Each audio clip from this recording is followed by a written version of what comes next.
Assalamualaikum warahmatullahi wabarakatuh.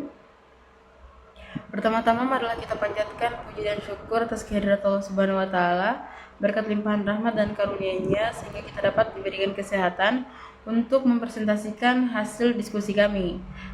Dan tak lupa pula kita lantunkan salawat serta salam kepada junjungan kita baginda besar Nabi Muhammad SAW, di mana yang telah membawa kita dari alam kegelapan hingga alam terang benderang seperti apa yang kita rasakan pada pagi hari ini. Baik, pada kesempatan kali ini kami kelompok 2 akan mempresentasikan hasil diskusi kami dengan judul konsep dasar geografi pertanian. Jadi, sebelum masuk pada pemaparan materi, izinkan saya memperkenalkan diri. Perkenalkan, nama saya Siti Nurbaitin dengan NIM A1P124-064. Baik, untuk mempersingkat waktu, mungkin langsung saja saya persilakan kepada rekan-rekan pemateri untuk memaparkan materinya. Kepada rekan-rekan pemateri, saya persilahkan. Terima kasih. Sebelumnya, perkenalkan nama saya Dini Safikasari dengan NIM A1P124-084. Di sini saya akan membahas mengenai konsep dasar geografi pertanian. Nah, apa itu pertanian? Pertanian merupakan fondasi kehidupan manusia sejak peradaban awal. Lebih dari sekedar aktivitas bercocok tanam, pertanian adalah sistem kompleks yang melibatkan interaksi antara manusia dengan lingkungan alamnya. Dalam upaya memenuhi kebutuhan pangan, sandan, dan berbagai komoditas lainnya. Di Indonesia, sebagai negara kepulauan dengan keberagaman geografis yang sangat tinggi, menghadapi tantangan unik dalam pengelolaan pertaniannya. Di era globalisasi dan perubahan iklim seperti sekarang ini, pemahaman tentang geografi pertanian menjadi semakin krusial. Tekanan terhadap lahan pertanian terus meningkat akibat ekspansi perkotaan, industrialisasi, dan pertumbuhan penduduk. Itu saja yang bisa saya sampaikan. Selanjutnya saya serahkan ke teman saya. Baik, langsung saja. Perkenalkan, nama saya Widya Walia dengan NIM A1P124-108. Di sini saya akan melanjutkan materi dari rekan saya sebelumnya. Langsung saja, definisi dan konsep geografi pertanian.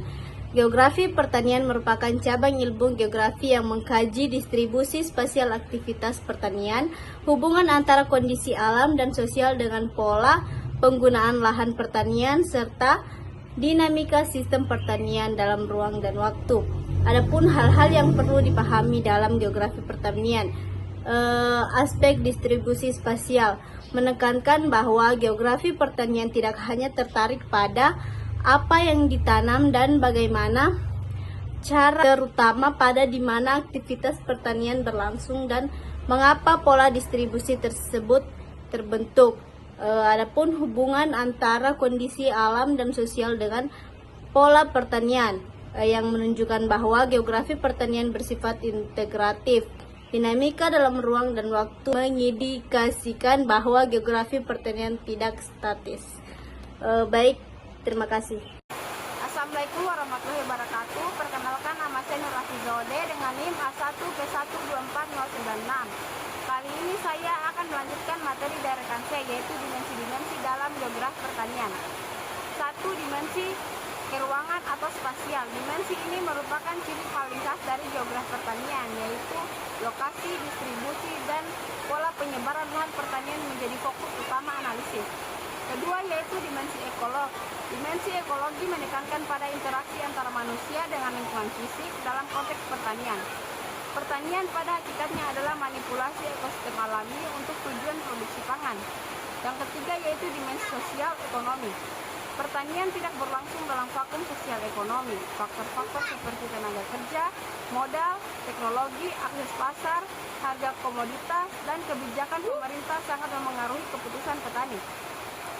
Yang keempat, yaitu dimensi temporal atau waktu. Sistem pertanian berubah seiring waktu. Perubahan teknologi pasar, kebijakan, dan lingkungan mendorong transformasi sistem pertanian. Sekian dari saya dan akan lanjutkan. Oke, Assalamualaikum warahmatullahi wabarakatuh. Sebelumnya perkenalkan, nama saya Fadli dengan NIM A1P124-042. Baik, saya akan melanjutkan materi berikutnya. itu membahas mengenai ruang lingkup geografi pertanian. Jadi, ruang lingkup geografi pertanian ini artiannya adalah cakupan-cakupan yang ada dalam geografi pertanian.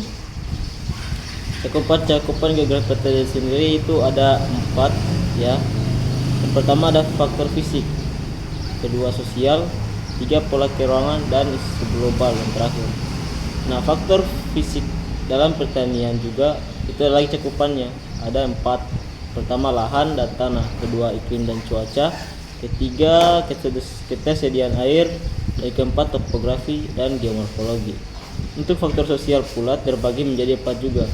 Yang pertama itu kependudukan dan tenaga kerja, yang kedua teknologi dan modal, 3 akses pasar dan infrastruktur, keempat budaya dan kearifan lokal, yang ketiga itu pola keruangan, dan terakhir itu isu global lokal. Oke, saya lanjutkan ke materi berikutnya.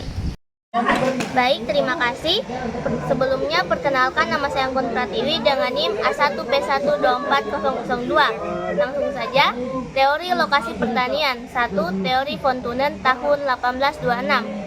Johann Heinrich von Thunen mengembangkan teori lokasi pertanian pertama yang sistematis. Model von Thunen dibangun berdasarkan asumsi kota terisolasi di tengah daratan homogen dengan satu mode transportasi. 2. Teori August Loos tahun 1940-an. August Loos mengembangkan teori dengan menekankan struktur pasar dan kompetisi spasial. Berbeda dengan cincin konsentris von Thunen, Loos mengemukakan bahwa area perdagangan membentuk pada heksagonal atau segi 6 ketika ada banyak pusat pasar. 3. Teori modern, location allocation model. Model modern yaitu model modern mengintegrasikan banyak faktor menggunakan teknologi SIJ, yaitu A. Pendekatan multi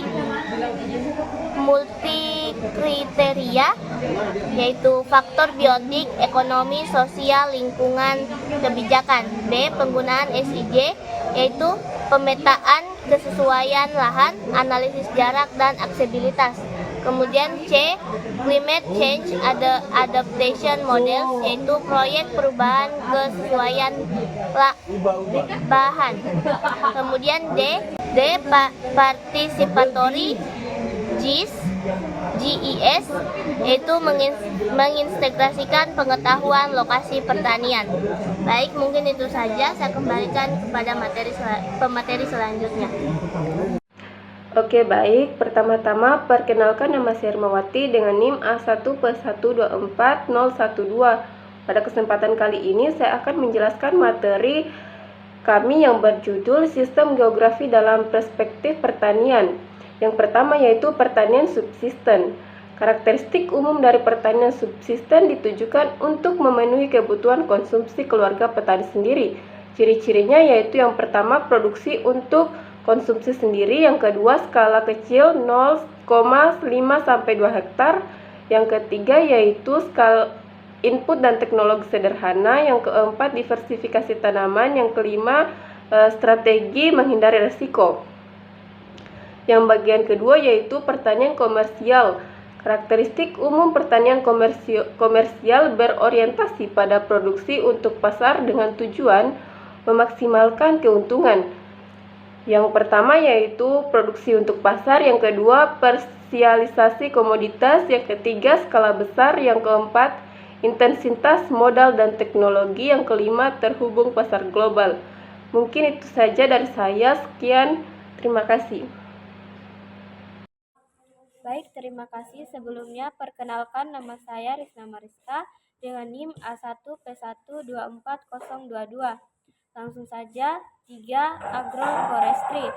Sistem yang mengintegrasikan tanaman pohon dengan tanaman pertanian atau ternak. Prinsip produktivitas, keberlanjutan, proteksi, diversifikasi. Contoh agroforestry di Indonesia. Yang pertama, kakao, tanaman pelindung di Sulawesi. Yang kedua, kopi, pohon pelindung. Ketiga, sistem talun di Jawa Barat. Yang keempat, terepong damar di Lampung. Yang keempat, pertanian perkotaan atau urban farming. Pertanian yang dilakukan di dalam atau sekitar kawasan perkotaan. Bentuk yang pertama, hidroponik, tanpa media tanah, menggunakan larutan nutrisi. Yang kedua, aquaponik, kombinasi budidaya ikan dan tanaman. Yang ketiga, vertikultur, penanaman vertikal untuk efisiensi ruang. Yang keempat, rooftop garden, kebun atau gedung. Berkembang di Kendari, Jakarta, Surabaya, Bandung sebagai respons keterbatasan lahan dan kesadaran pangan segar. Mungkin itu saja yang dapat saya jelaskan. Akan dilanjutkan oleh teman saya. Assalamualaikum warahmatullahi wabarakatuh. Perkenalkan, nama saya Adelia Rekalina Putra Basti dengan NIM A1P124032. Baik, di sini saya akan menjelaskan tentang agroekosistem dan karakteristiknya. Yang pertama itu pengertiannya. Pengertian agroekosistem adalah sistem ekologi buatan manusia yang dikelola untuk produksi pertanian, berbeda dengan ekosistem alami. Agroekosistem memiliki campuran tangan manusia yang intensif. Yang kedua itu karakteristik agroekosistem. Ciri utamanya, yang pertama, campur tangan manusia dalam pengolahan lahan, pemupukan, dan irigasi. Yang kedua, produktivitas tinggi tetapi keanekaragaman hayati sering berkurang. Yang ketiga, rentan terhadap gangguan seperti hama, perubahan iklim. Yang terakhir yang itu memerlukan input energi eksternal. Sekian, terima kasih. Sebelum saya membawakan materi, saya akan memperkenalkan diri saya. Nama saya Wawan Apo dengan NIM A1P124074. Materi yang akan saya bawakan mengenai studi kasus di Sulawesi Tenggara. Yang dimana? Yang pertama, kondisi geografi Sulawesi Tenggara. Sulawesi Tenggara memiliki luas sekitar 38.140 km persegi dengan topografi yang beragam dari pesisir hingga pegunungan. Iklim tropis dengan curah hujan sekitar 1.500 sampai 3.000 mm per tahun. Jenis tanah didominasi oleh ultisul yang masam dan miskin hara. Memerlukan input tambahan untuk memproduksi optimal. Tanaman yang sering ditanam adalah padi, sawah, jagung, kakao, dan sagu dan ubi kayu.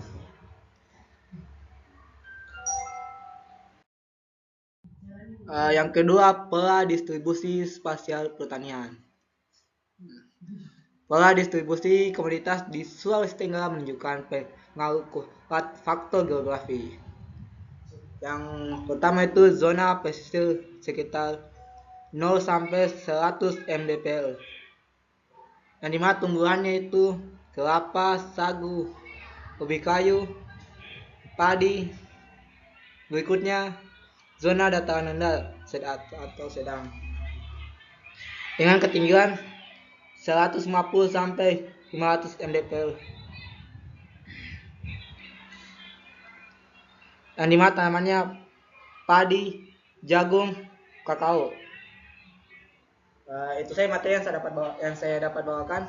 Selanjutnya saya akan menyerahkan pada teman saya. Nah, Hamdan. Baik, terima kasih. Sebelumnya perkenalkan, nama saya Muhammad Hamdan dengan NIM A1P124054. Jadi di sini saya akan melanjutkan presentasi teman kelompok saya sebelumnya. Jadi presentasi selanjutnya adalah berupa tantangan pertanian di Sulawesi Tenggara. Yang pertama, keterbatasan lahan sawah. Luas sawah di Sulawesi Tenggara hanya sekitar 80.000 hektar. atau 2% dari luas wilayah, jauh lebih kecil dibanding provinsi lain. Topografi berbukit dan tanah masam membatasi perluasan sawah baru. Ketergantungan pada beras impor dari Sulawesi Selatan dan Jawa masih tinggi. Yang kedua, kondisi tanah marginal. Dominasi tanah ultisol dengan pH rendah 4,5 sampai 5,5 dan kandungan hara terbatas memerlukan input tambahan berupa kapur pupuk organik yang meningkatkan biaya produksi. Petani kecil sering kesulitan mengakses input ini. Yang ketiga, distribusi pangan tak merata. Infrastruktur jalan yang belum optimal di beberapa kabupaten menyulitkan distribusi pangan.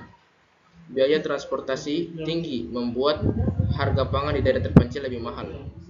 Yang keempat, perubahan iklim. Fenomena El Nino menyebabkan kekeringan yang mempengaruhi sawah tadah, hujan, dan produktivitas jagung. La Nina meningkatkan curah hujan dan risiko banjir. Yang kelima, akses pasar dan harga. Petani kakao menghadapi fluktuasi harga global yang tidak terkendali. Sistem tengkulak masih kuat hingga mengurangi margin keuntungan petani. Akses ke pasar digital dan e-commerce masih terbatas. Slide berikutnya berupa potensi pengembangan. Meskipun menghadapi tantangan, Sulawesi Tenggara memiliki potensi besar berupa yang pertama, diversifikasi pangan lokal. Pengembangan sagu dan ubi kayu sebagai pangan alternatif dapat mengurangi ketergantungan beras. Yang kedua, pengembangan komoditas unggulan. Kakao dan kopi memiliki peluang ekspor yang baik. Peningkatan kualitas melalui fermentasi, pengeringan yang baik, dan sertifikasi dapat meningkatkan nilai jual. Yang ketiga, perluasan irigasi. Program pembangunan bendungan dan irigasi dapat meningkatkan indeks pertanaman dan produktivitas padi. Yang keempat, penguatan kelembagaan petani, yaitu penerapan varietas unggul adaptif berupa padi dalam kekeringan, jagung tahan lama. Teknologi konservasi tanah berupa terasering, mulsa, dan sistem informasi iklim untuk petani dapat meningkatkan produktivitas dan ketahanan terhadap perubahan iklim. Sekian dari saya. Baik, itulah hasil presentasi dari kelompok kami, kelompok 2. Dan terima kasih juga kepada rekan-rekan pemateri yang telah memaparkan materinya yang sangat luar biasa. Terima kasih atas perhatiannya. Saya ucapkan billahi taufiq wal hidayah. Wassalamualaikum warahmatullahi wabarakatuh.